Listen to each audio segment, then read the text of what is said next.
Tadi kan kamu cerita kalau orang-orang di gereja pun akhirnya heboh melihat ketika kamu tersungkur, menangis. Lalu adakah orang yang menghampiri kamu pada saat itu? Oh ada. Nah, jadi teman saya tuh sudah nepuk-nepuk saya, Ya. ngasih tisu. Setelah selesai ibadah Kak, ternyata hamba Tuhan atau pendeta yang berkhotbah atau yang bertugas di situ, beliau notice ke saya. Dia bilang, kakak ada pergumulan apa? Kok kakak menangis? Ada masalah apa Kak? Saya tanya sama pergumulan tuh apa? Pergumulan tuh masalah, karena kita nggak tahu kan, belum terbiasa dengan bahasa pergumulan kan. Iya. Nah kemudian pendeta itu ngomong sama saya, ada masalah apa? Saya jawab, Pak, saya nggak punya masalah apa-apa. Saya ini seorang muslim yang iseng-iseng datang ke gereja. Tahu hamba Tuhan itu bilang apa? Beliau bilang, oh haleluya, Tuhan Yesus menjamah kakak di sini.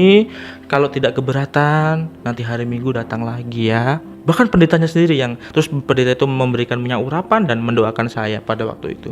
Waktu itu perasaan kamu gimana setelah kamu mendapatkan respon seperti itu dari pendeta? Yang saya rasakan pertama bukan respon dari pendeta. Saya merasa ketika saya menyembah kepada Allah yang hidup. Saya menyembah kepada Allah yang hidup. Saya betul-betul ketika saya ngomong tuh terdengar, ada feedback. Oh, jadi kayak dua arah Dua ya? arah. Jadi saya nggak seperti ngobrol sendiri, tidak ada rasa apa-apa, hampa. Tapi saya ada feedback. Terus ketika saya, contoh saya panggil Bapak, beliau menjawab, ya anakku. Ada feedbacknya seperti itu. Yang pertama itu. Kemudian ketika hamba Tuhan itu notice saya pasti senang dong. Saya pasti senang dan saya merasa terberkati ya. Kamu merasa diterima ya? Saya merasa diterima. Saya nggak ditanya KTP, nggak ditanya apa-apa. Saya nggak diusir. Bahkan disuruh nanti lain ibadah raya lagi, nanti datang lagi ya Kak. Katanya.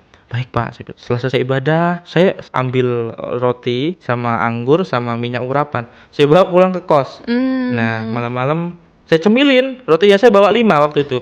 Saya cemilin karena pada waktu itu saya merasa ada yang, saya masih penasaran dengan roti ini. Oke. Saya masih penasaran dengan anggur ini. Iya. Saya masih penasaran dengan minyak urapan ini. Iya. Saya waktu sampai kos saya merenung. Aku ini ke gereja niat pengen memastikan orang Kristen itu ibadahnya nggak betul. Kok bisa aku nyaman dan aku bisa nangis di situ ya? Sedangkan aku ketika melakukan sholat aku tidak pernah merasakan apa yang aku rasakan di gereja tadi. Saya merenung, kaget.